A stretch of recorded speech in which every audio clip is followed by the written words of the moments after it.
질의응답 시간을 가지도록 하겠습니다. 질문 있으신 분은 손을 들어주시면 저희 운영진 측에서 마이크를 전달드릴 예정입니다.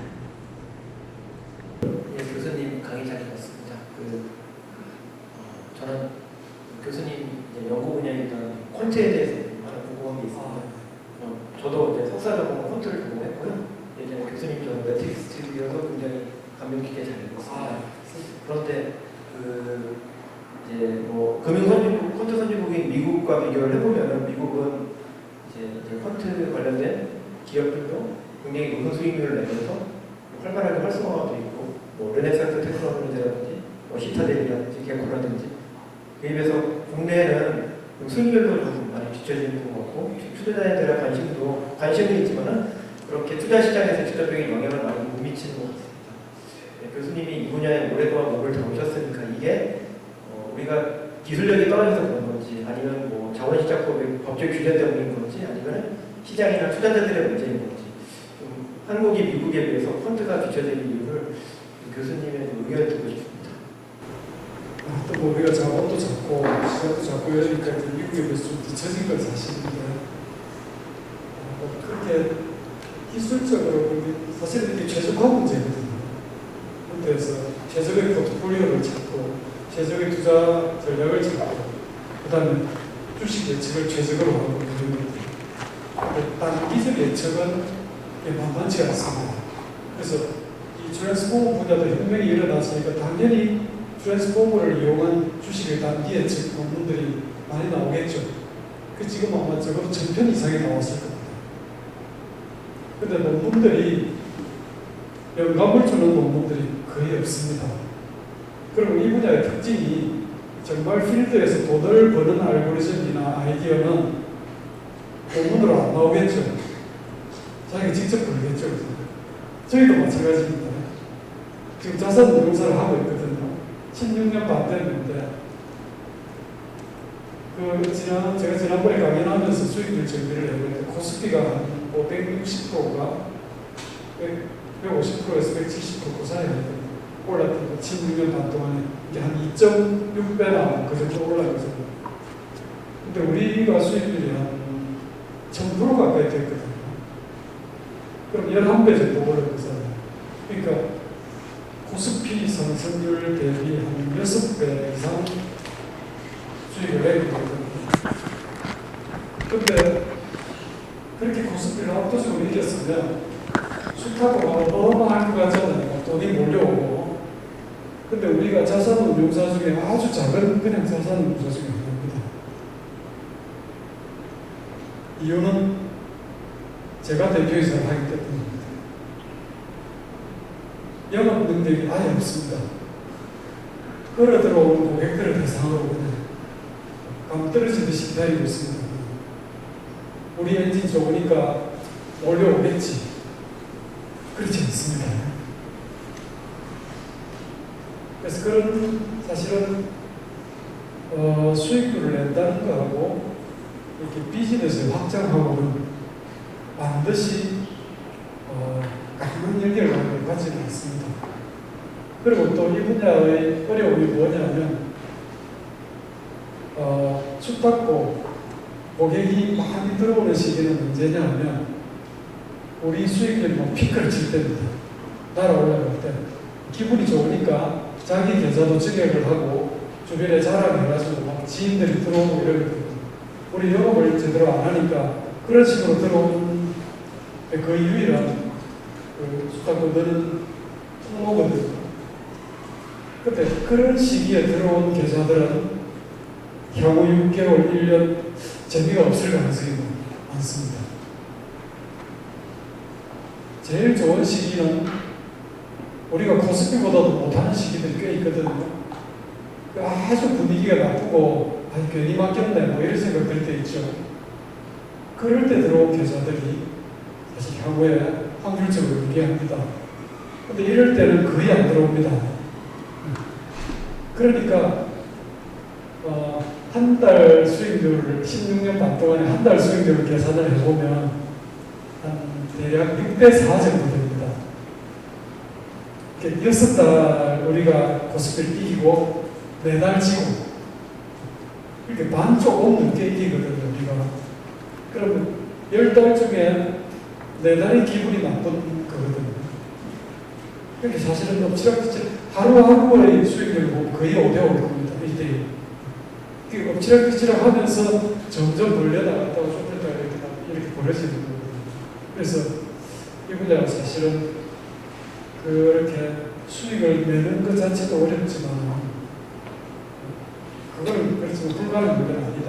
시장을 크게 이길 수는 있지만 운용과 비즈니스라는 게 전혀 또 다른 장벽이 있다.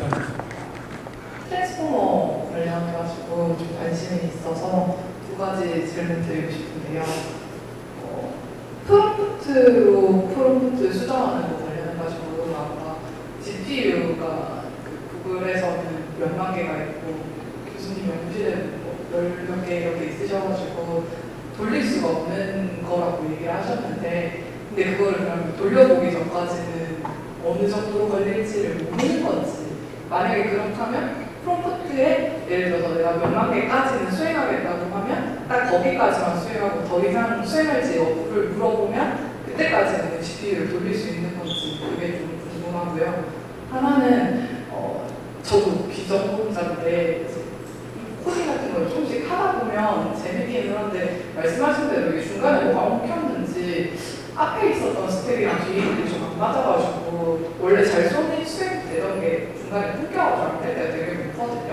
근데 아까 말씀해 주셨던 것 중에 그 프롬프트로 프롬프트를 수정할 수 있다고 얘기를 하셨으니까 그러면 아예 제가 만든 그 코드를 전체를 넣어가지고 이걸 다 해석을 맡긴 다음에 그러면 네가 생각했을 때 이 프롬프트에서 잘못된 게 뭐가 있나 이 코드에서 잘못된 게 뭐가 있는지를 다시 프롬프트를 수정하는 방식으로 차근차근 풀어나가면 그걸 올바른 코드로 할 수 있는 방식이 없는지 궁금합니다. 이론적으로 가능합니다. 근데 얼마나 잘 해주냐고 그렇죠. 근데 이제 자기가 짠 프로그램을 쭉 집어넣어주고 여기서 잘못된 걸 좀 찾아가지고 고쳐줘. 그럼 그게 안 되는 겁니다. 아까 초보적인 프롬프트 이야기 했죠. 그죠?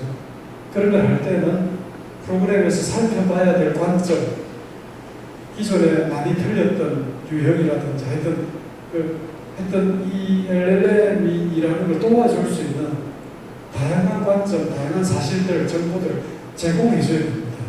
그래서 그런 일을 시킬 때는 굉장히 풍부한 프롬프트를 주는 게 좋습니다. 그래서 자세하고 풍부한 정보를 제공하고 풍부한 관점을 줄수록 일을 잘합니다. 그래서 사실은 그런 훈련이 돼야 됩니다. 잘해줘. 이런 걸. 네, 교수님 일단 눈이 번쩍 뜰 정도로 너무 강연 잘 들었습니다. 제가 여쭤보고 싶은 거는요. 아까 이제 AI가 너무 발달을 해서 이제 서울대 학생분들의 거의 압도적 1위의 성적을 받는다고 하셨잖아요. 그럼 이제 앞으로 석사생이나 박사생 혹은 아니면 그런 공부를 앞두고 있는 학생들은 어떤 식으로 공부를 해야 하는지 그리고 교수님께서는 앞으로 어떻게 지도를 계획하고 계신지가 일단 너무 궁금하고요. 그런 관점에서 아까 제가 좀 정확히 다 이해를 못했는데 그 레벨 혁명이라는 그 관점에서 그러면 이제 그런 석사생이나 아니면 앞으로 그런 스타트업을 준비하는 그런 그 석사생이나 박사생으로 이루어진 그런 기업들이 어떤 준비를 좀 해야 하는지 좀 궁금합니다. 아주 중요하면서도 어려운 질문입니다, 사실은. 지금 LLM들이 그렇게 모든 학생을 이길 정도로 똑똑해졌다고 해가지고 그러면 공부를 할 필요가 없는 건 아니겠죠. 그럴수록 사실 기본으로 돌아가가지고 액티브 그럴수록 기본으로 돌아가가지고 기초 공부를 많이 해놓을수록 사실 경쟁력이 전체적으로 좋아지겠죠. 기초 공부라는 것은 수학도 포함됩니다. 이 수학 즉 추상화 구조를 훈련시켜 놓는 것. 그래서 저희 학생들도 저한테 그런 이야기를 많이 하는데 학과에 전공 필수 같은 거 열심히 해봐라. 또 시간이 되면 수학 가능한 많이 들었더라. 그래서 그런 식으로 자기 머리를 훈련시키는 연습을 해놓으면은 LLM들이 똑똑해져도 그런 똑똑한 대상물을 잘 잘 다스려서 사용할 수 있는 능력, 관점이 생깁니다. 근데 기본적인 훈련이 안 생기면, 훈련이 안 돼 있으면은 그냥 똑똑한 LLM을 가지고도 너 이거 좀 잘 해줘봐 이렇게밖에 못하고 그렇게 해가지고 절대 안 됩니다. 이게 아주 세련된 프롬프트를 만들어서 내가 지금 사용하고 있는, 내가 다스리고 있는 LLM들, 일종의 보아 직원입니다. 내 보아 직원의 특성을 잘 알아가지고 내 보아 직원이 일을 잘 할 수 있는 인텔리전트 패스를 가이드를 해줄 수 있어야 되거든요. 그러려면은 상당히 추상화 레벨이 높아져 있고 잘 훈련이 되지 않으면 안 되거든요. 그런 거는 사실은 기초 공부하고 그다음 실제 시스템을 가지고 이리저리 시행착오 객도 보고 호기심을 던지고 또 데이터 안으로 들어가서 들여다보고 그런 전통적인 공부, 관찰 그런 것들이 나중에 경쟁력을 형성하게 되거든요. 그래서 간단하게 말하면 기본을 이럴 때일수록 더 열심히 해봐야 된다. 그렇게 말할 수 있겠습니다.